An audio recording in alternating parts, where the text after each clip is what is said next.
Hello friends. आज अपना dice topic चल रहा था और डाइस टॉपिक की अपनी एक क्लास हो चुकी थी और आज डाइस टॉपिक की अपनी दूसरी क्लास चलेगी। डाइस यानी पासा, बहुत इंपॉर्टेंट टॉपिक है।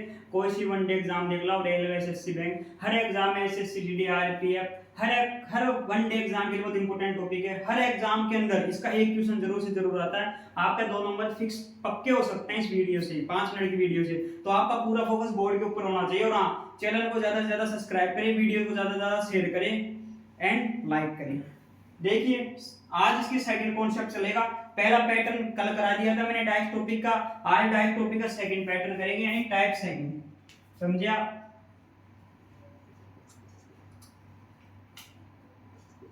टाइप सेकंड यानी पैटर्न सेकंड, टाइप सेकंड यानी पैटर्न सेकंड। आज इसका सेकंड पैटर्न चलेगा। तो देखिए, सेकंड पैटर्न पे क्या कहता है डाइस।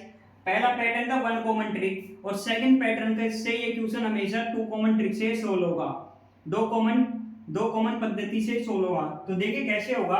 ये डाइस दे रखा है, ये पासा दे रखा है जिसका एक फेस, जिसका एक मुख एक है, दूसरा फेस 3 है, तीसरा फेस 5 है।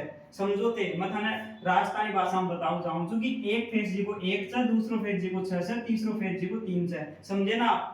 तो देखिए, क्या आपका पूरा फोकस यही होना चाहिए। जिसका एक फेस 1 है, दूसरा फेस 3 है, तीसरा फेस 5 है। एक फेस 1 है, एक फेस 6 है, एक फेस 3 है। तो टू कॉमन ट्रिक से बताना चाहिए कि इन दोनों के विपरीत कौन सा आएगा। 5 से के अंदर अपन को ये बताना है कि 1 के विपरीत कौन आएगा, 2 के विपरीत कौन आएगा, 3 के अपोजिट कौन आएगा, 4 के अपोजिट कौन आएगा, 5 के अपोजिट कौन आएगा और 6 के अपोजिट कौन आएगा। अपन को ये फाइंड करना है। समझे आप? तो सबसे पहले मैंने वन कॉमन ट्रिक में आपको क्या बताया था कि दोनों पासों के अंदर, दोनों डायसों के अंदर से जो कॉमन है वो अपन को फाइंड करना है। समझे आप? तो अपन ने फाइंड कर लिया था।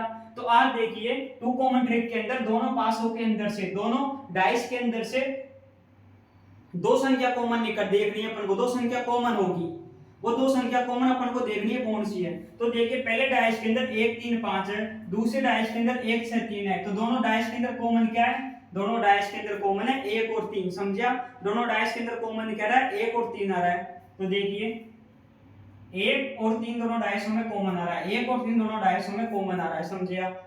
तो अब दो इसके अंदर अपोजिट कैसे निकलेगा? इन दोनों को काट दो, 1 और 3 को काट दिया, 1 और 3 को काट दिया, दोनों कॉमन आ रहे, टू कॉमन ट्रिक है। अब बचा क्या? इधर तो पहले डाइस में 5 बता और दूसरे डाइस में 6 बता। तो 5 और 6 अब जो बचे हैं ना, एक डाइस में 5 और एक डाइस में 6, तो ये दोनों आपस में एक दूसरे के विपरीत हैं। समझे आप?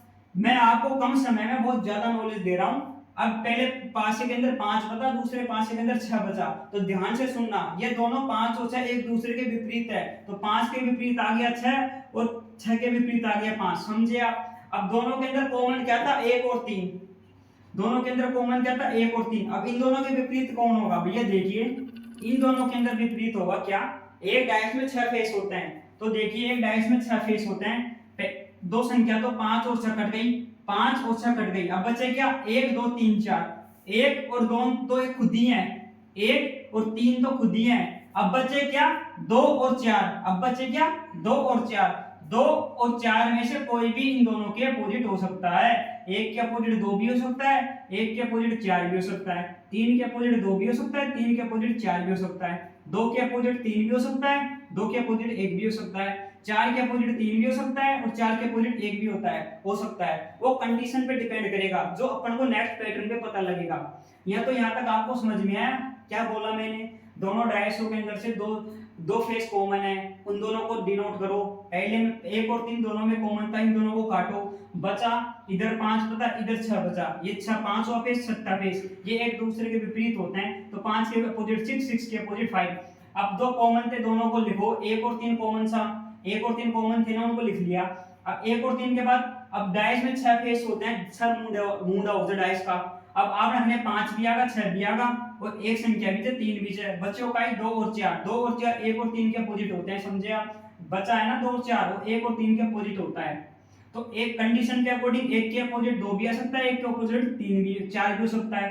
3 कंडीशन के अकॉर्डिंग 3 के अपोजिट 2 भी हो सकता है, 3 के अपोजिट 4 भी हो सकता है, समझे आप। इसी प्रकार कंडीशन के अकॉर्डिंग 2 के अपोजिट 3 भी हो सकता है और 2 के अपोजिट 1 भी हो सकता है, 4 के अपोजिट 3 भी हो सकता है, 4 के अपोजिट 1 होता है। ये दो कॉमन ट्रिक होती है। इससे अपन पता कर सकते हैं कि 5 के विपरीत क्या आएगा, 1 और 3 के विपरीत क्या आएगा। ऑप्शन में इसी तरह दे रखा होगा कि 1 और 3 के अपोजिट क्या आ सकता है, तो एक ऑप्शन में 5 होगा, 6 होगा,